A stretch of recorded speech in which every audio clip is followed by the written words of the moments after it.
Although we couldn't have guided in-person tours over the summer, we did select a number of different trails, and every other week we emailed a feature. So we would send information about a trail, all of the logistics of how to get there and how to park, and then a little bit of a write-up on what people could expect with some photos. And we chose a different one every other week. So that meant that a lot of people got to see and experience new places that they hadn't been before. We also have just been working out how to recreate a guided walk, because a guided walk isn't the same without a walk. So this week we're going to be trying out something with the founder of the Cape Cod Mycological Society, Wesley Price. So we're doing a virtual walk, which we will be broadcasting live, and every time we find a mushroom that Wesley identifies, we'll be putting a numbered marker by it so people can watch in their home, and then afterwards, at a safe distance, they can go and experience the walk at their own pace and learn more that way. A lot of times the best part is being outside and getting to see the colors yourself without them being interpreted by a camera, and to get to breathe the fresh air instead of being in front of a screen all day. So a lot of the aspects of identifying mushrooms, it's a very sensory experience. It's good for you to be able to feel if they're brittle or if they're spongy, and to smell the different types of aromas that various mushrooms have, and that can all help you identify them. So as part of a mushroom identification walk, we decided that we really wanted to try and rework the concept to get people outside and have it still be a sensory experience. We have an amazing golf tournament committee made up of all volunteers. Our first committee meeting was right when COVID was hitting, and so we had that discussion of, what do we look to do? Do we decide to postpone? Do we just take a year off? This was the 20th anniversary of the golf tournament this year. And the committee said, nope, let's go. We're still gonna, push on, and we'll try our best to see what we can do. And we had the talks about what the break-even point would be and when we would decide to maybe need to cancel.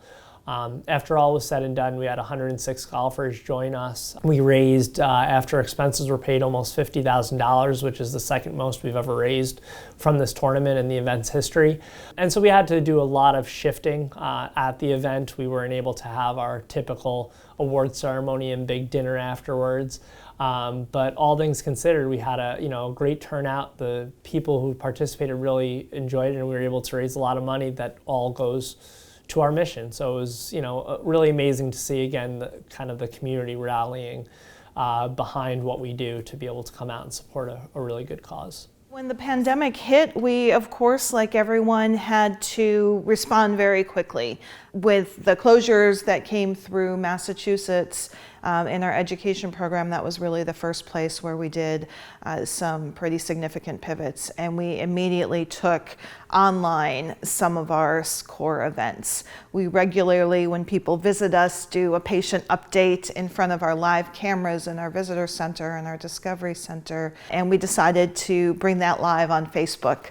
Initially, there was a lot of a request for content as people were newly at home and trying to figure out what the heck to do and how can we keep the kids engaged.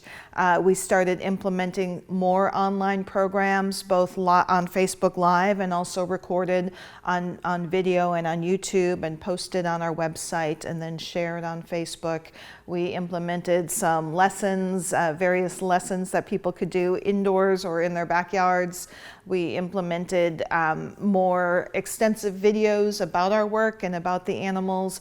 We implemented some of our signature programs that we do in person, our Marine Animal Medical Mystery, where we take kids through a fictional case of an animal and they learn how we examine a seal or a sea turtle, for example.